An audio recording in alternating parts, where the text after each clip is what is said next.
Okay, this is a question to everybody out there, especially people I regularly or have talked to over the years.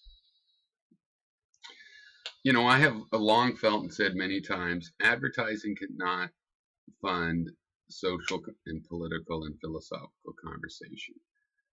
Advertising has every right to expect its advertisements to be placed on whatever media, even if it's just an arbitrary thing of the owner.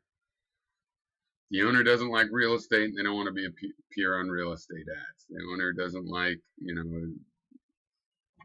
is Christian. They don't like, I don't know, anti-Christian merchandise. They don't want ads on there.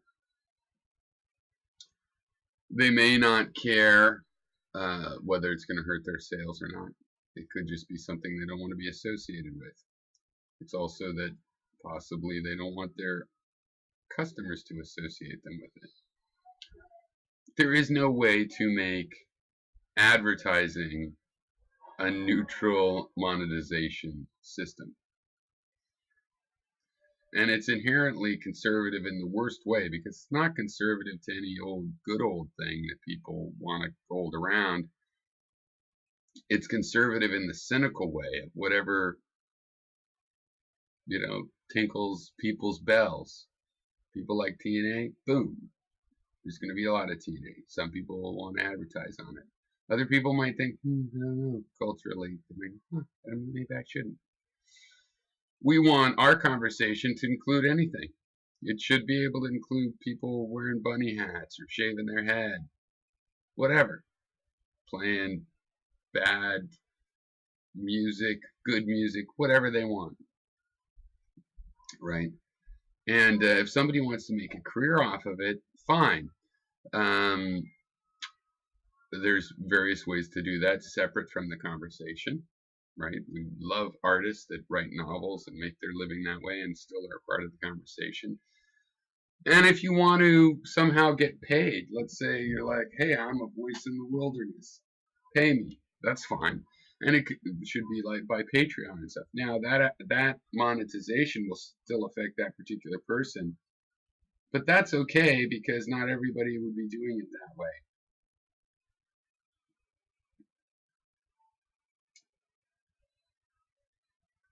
When everybody is being subsidized by advertising, it's just a matter of time before the advertising comes and intervenes. And you can use it, and my videos don't seem to have a problem for whatever reason.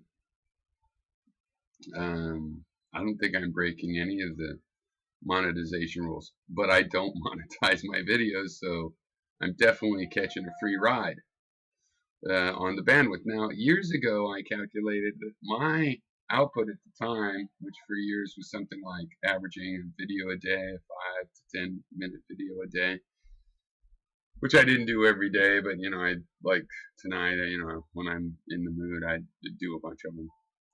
I averaged like one a day, which is a lot of videos and a lot of storage. But what really gets you is the bandwidth. Even though my videos, some of them are in the 4 digits, but mostly 150, 250, whatever. That's a lot of bandwidth. And I calculated that I was using like $80 a month. It would cost me $80 a month to get a streaming server that could serve up what I do on YouTube for a year or two. And then it would get more and more expensive as the archive got to be 10 years old, like it is here. So how the fuck does that work? Well, of course, they're building their own infrastructure, so they have a way of, lessening the price.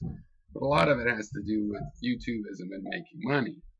And they have to squeeze that money out eventually. They will eventually find out, people like me, that are only costing them money with no intention of ever making the money because I don't want to monetize because that interferes with free speech and is also annoying. You come to see a philosophy video, watching an ad for some random thing is like, that's like, can you imagine On Liberty, John Stuart Mill's On Liberty, and it's got, a 3-page advertisement in the middle that you have to read, or wait for it. It's ridiculous. And again, it doesn't mean that you shouldn't be some sort of a, philosophical guiding light for some people that want to make it so that you can spend all your time doing and talking about philosophy. That'd be fine. It shouldn't be advertisements. You should be able to have a little way that people can click in Patreon and make that easy and everything. But, Okay, so I've rerun these numbers recently. I've been telling people that technology in the browsers is becoming better and better. Like, you can basically, with browsers now, do a thing where you make a Skype call and it's straight between the browser. And it's going to be easy to upload and stuff. Well, that time has come, so I've set up a upload site, not public yet. Set it up on my development server, and you can easily upload a video. And I calculated that it will cost about $0.25 to fund 10 views, including the overhead of you need someone that watches the servers. You probably want someone that improves the features, however slowly, but can at least make that a positive progress on the features of the software. And I'm going to have to rerun that, and I would love if somebody else wanted to run numbers like this. But based on the cloud, based on Amazon cloud kind of pricing, the software is very easy to make. So basically, it's almost at the free level. Like, literally, I spent a few hours looking into this and running the numbers. I spent about an hour setting up the little video site based on some open source software. And this should work even on devices, iOS. And so for $0.25, that only funds 10 views of a 5-minute 480p video, or a 10-minute 240p video, which would be fine for debate. And so that's, I don't know. I think that might just be workable, but it's certainly not as much as you'd think. You're being subsidized a lot more by YouTube and Facebook video and whatnot than you think. They're making buckets of cash elsewhere, and they're investing in this loss leader situation. That's the only way to explain it. I mean, I do this stuff for a living, and I'm sure they have ways of reducing the price, but yeah, they might turn that $0.25 for 10 views into $0.25 for 100 views, 10 times as cheap. But, I've got 1 million views. That's a lot of dollars. That adds up. Over a long period of time, but that's just the point is all of the little YouTubers would be costing a lot of money even at that rate. So even at 1,000, even no matter what, the fact that I would have cost them $500 over the last 10 years is like, who am I? They're spending money on me. So we need to pay for our own bandwidth. So here's what I thought. Whatever the number is, per token, I thought, well, you could have a crowdsourcing thing. Whatever, crowdsourcing is just a buzzword. The point is, you go there to a place, you're paying for the bandwidth for the site. What I thought, the thing is, I wouldn't want people to pay a certain amount and then everybody on the site gets free bandwidth, because a bunch of jerk-ass spam fucks will use up all the bandwidth. So I was thinking of this way of regulating it. You buy in. So let's say you buy in, you get 50 tokens. When you go to a video, let's say I go to Gary to see the latest draft science, and it has my name right in it. Piro is a fluckety fucktard. Probably it would say something like that. And I'm like, oh, I've got to watch this. Now, it could be that there's a free viewing of it, right? And you'll see why in a second. But let's say no, there's no free viewing, right? He uploaded the video. He put in a token, and he uploaded the video, and then 5 people could watch it. 5 other members, right, could watch it. The half a token is worth of that he lost for putting the video is because it also costs to store it, but a lot less. It's kind of a one-time fee. It does cost per month, but it's cheap enough that you could support, I think it was 2 years of it, with that half a token. So what happens after years and years? You might have to have a system of put in another token if you want to keep this thing online. Your archive might start to cost a lot of tokens. People, by the way, though, with the site I'm building, this all goes up to what's called an S3 bucket, where you can easily, there's links, public links, that you can download your video from. The file's just there sitting for you to get it. So it'd be very easy to get the videos from the site yourself if it couldn't be stored on the site. But anyway, forget that, because your half a token is going to cover you for a couple years of storage. Boom. And five views. But 5 people watched it, and now I'm that 6th person, and I see it's up there, and I'm like, okay, yeah, this is why I'm a subscriber here, and I put in a token. I get to watch the video, plus 10 other people, or 9 other people, right, because I'm one of the 10, get to watch it as well, right? So when I put a token in, I am increasing the voice of that person. Now, I've also thought that there should be maybe 3 slots for the token. One, I put it in, and it means other members of the site would be able to see that video. One slot would be that the owner gets the token. The owner can take that token and then put it on another video of theirs they want to allow people to have free views of. And then the third one is sort of a wild card. And maybe there's just the 2 slots, but here's the thing, is this issue about the members. I kind of would like people to buy in, like if it was a Kickstarter, you buy in for 12 bucks and you get 50 tokens or whatever. And only they would be able to view the free videos. Why would we want to give free videos away to the internet universe that doesn't respect how much it costs to show them that video?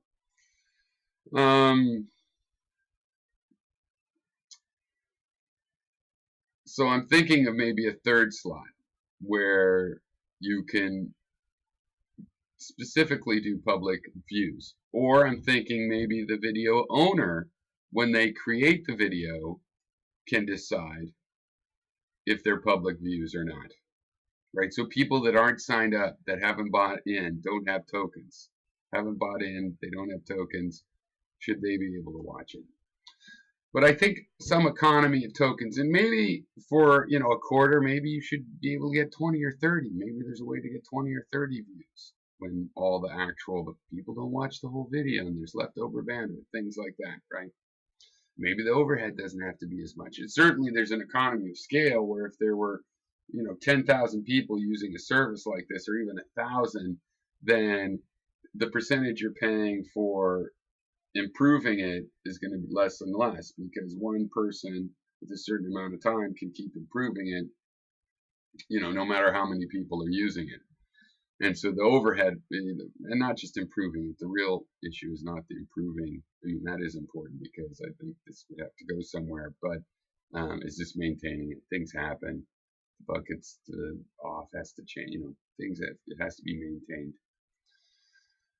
But maybe that percentage would go down. Maybe your token would go up to, it'd be really great if your token was 100 views. Boom. I watch it, 99 other people. But you have to remember, if you watch it twice, that's 2 views. So you might use more than 1 view, right? Because I watch videos on YouTube. I don't download them and then play them from my computer. I charge YouTube again to run them to my machine. So it's weird they've been putting up with that so long. So I'm not really surprised about the advertiser crackdown. I think it's part of a bigger monetization issue of even if they can afford to carry people like me, it's just the era we've been in that it's lasted this long, because the business laws eventually they'll maximize their profits by taking away people like me, unless people are at the site to watch PewDiePie to make some money, because I'm here also. But I don't think that's the case.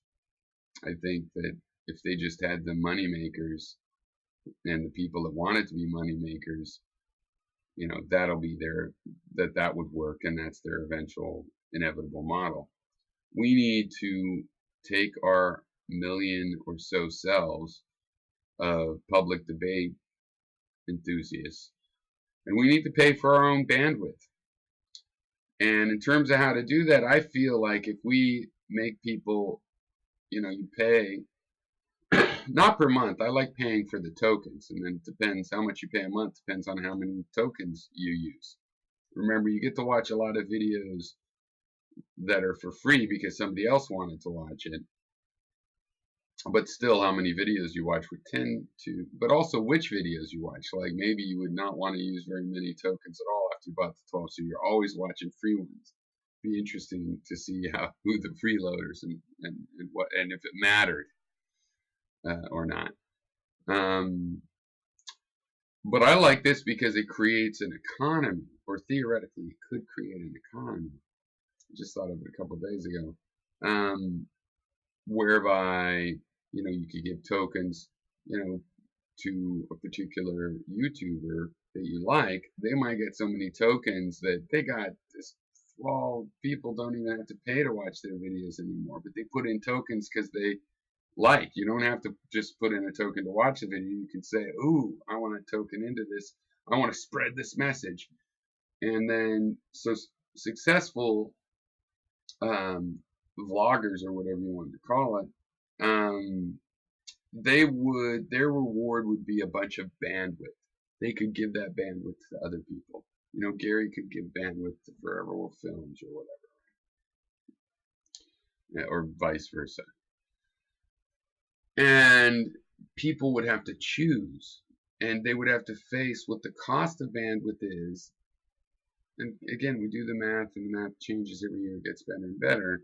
But we do the math, we face it, and that was a part of it too. I thought, well, how this would work would be good. You have a website that has graphs of all the stuff. How much money is in the maintenance account, how much money was paid to the bandwidth charge at Amazon, how much storage was paid to them. And make a kind of a co-op where it's not like anybody can make a channel and we subsidize storing their videos, and they might put up huge numbers or something. And, well, they could do that, but they would have to be paying for the tokens that covers the basic storage and maintenance of their data. So I'm going to work on this. I already have. The other thing is I'm open to other ideas of how you could have non-advertiser supported, sustainable video conversation / debate, right? And I think it's becoming easy enough now. The costs are kind of getting in there. I mean, I could imagine, so let's say you spend $1 a month, that's 4 tokens, and let's say it all works smoothly, so I get 40 views out of that, right? Nobody's freeloading, so even though, because I pay for 4, I put 4 in ones I want to promote, and there's another 36 that I get to watch because other people have done that. 40 videos a week of the debate style, right? We still have YouTube to go ahead and watch all the crap and, SNL videos and stuff. And we could also make this site published to YouTube. The thing is, with the site, it's going to be you make a 5 or 10 minute video, and then everything you reply in a collated way to structure the conversation. But I can't just live off of YouTube because they change the API and stuff, and it's the same shit's going to happen with them. We need to pay our own way. Probably get no reply on this, but I'm going to work on it anyway. And it seems like you're a group of people that has an interest in this.